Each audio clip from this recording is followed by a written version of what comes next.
Family, I have a very specific message for you, and I'm very excited about this message.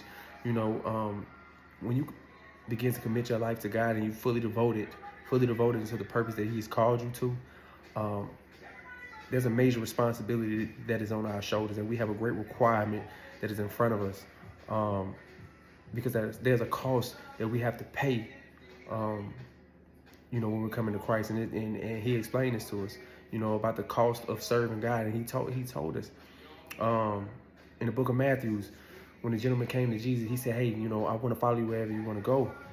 He told him, he said, "Look, the Son of Man," he said this, he said, "Foxes have dens, birds have nests, but the Son of Man does not have a place to lie his head," meaning that he was homeless.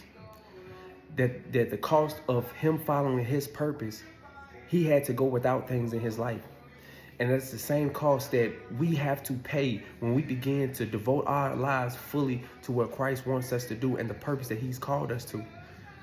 There's going to be certain relationships in this life that you have to give up. There's going to be certain friendships in this life that you're going to have to walk away from. There are going to be certain habits, certain situations, certain places that you used to go, that you used to love, that used to bring you so much joy, that you're going to have to give up. That is the cost that we have to pay when we fully devote our lives to Christ. Because it is a different lifestyle that we have to live. It's certain things that we have to remove from our lives. And when we begin to walk that life, now we have to unclothe ourselves of our former life, and we have to clothe ourselves with this new life that Christ has given us, right? But in this life, I don't want anybody to ever get confused with this. That when you begin to fully devote your life to Christ, there's going to be certain things that you also go through. Because as you see, as Jesus was fulfilling the purpose that the Father had for him, he went through a lot of trying times. He went through a lot of testing. He went through a lot of temptation. It's a lot of things that he had to go through following the purpose that God has called him to. And that's the same thing that we're going to go through in this life. There's going to be testing that we're going to have to go through. There's going to be obstacles, challenges, moments of temptation that we have to go through. But one thing that he equipped himself with and relied on was the word of God. And that's the same thing that we have to do.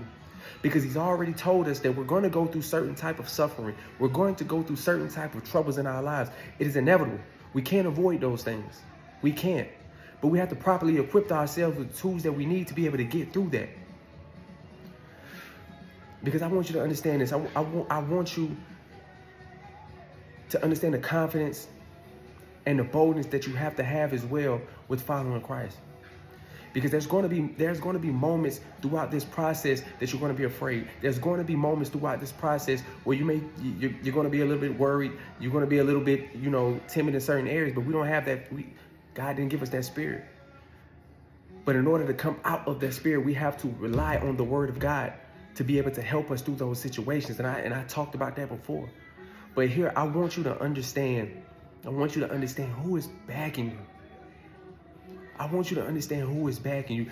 That when you get to certain situations in your life, and those situations seems a little scary, like, I don't know about this. I want you to understand who is behind you. I want you to understand who is guiding you through these situations.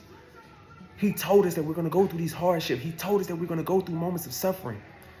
But he also provides us the reassurance that we're going to get through these moments. I want you to picture this, right? Picture a child. They're going into a situation by themselves, right? Them going into the situation by themselves is going to produce a little bit of fear in them. Listen to me. It's going to produce a little bit of fear in them. They're going to be a little scared because they're going into the situation by themselves.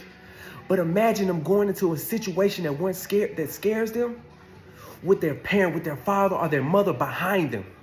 Now they have a little bit of confidence that they need in this situation because they know that they have their parent backing them. They know that they have their father. They know that they have their mother standing behind them as they go into this situation. So now they have the courage that they need as they go into this situation. They know, okay, man, this situation is going to be a little hard, but I have my parents behind me. I have my parents walking with me. And that is the same thing.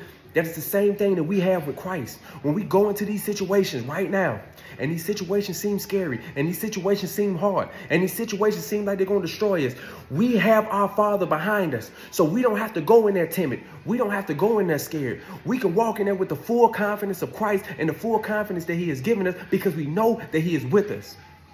We're not going into these situations by ourselves. We're not going into these situations alone. We're not going into these situations not properly equipped. No.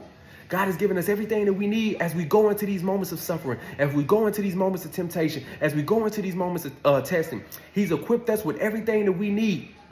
And he's standing right there with us as we walk into these situations. So it is no need for us to have that spirit of fear and timidity on us. No, because that's not the spirit he gave us. He gave us a spirit of power, self-control, confidence, all of these things.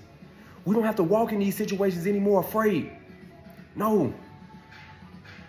But these are the things, this is the price that we have to pay when we fully devote our lives to following Christ. Trust me, it's situations that I had to walk away from. It's friendships that I had to leave behind. It's certain habits of my character that, you know what, I can't have these habits anymore. It's certain places in my life that I can't go that once brought me joy. I can't do those things anymore.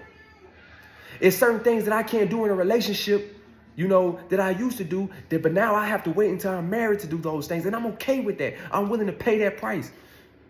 Because what I want in this life, what God is producing inside of me, what he's growing inside of me, I want to be fruitful for the next seasons to come.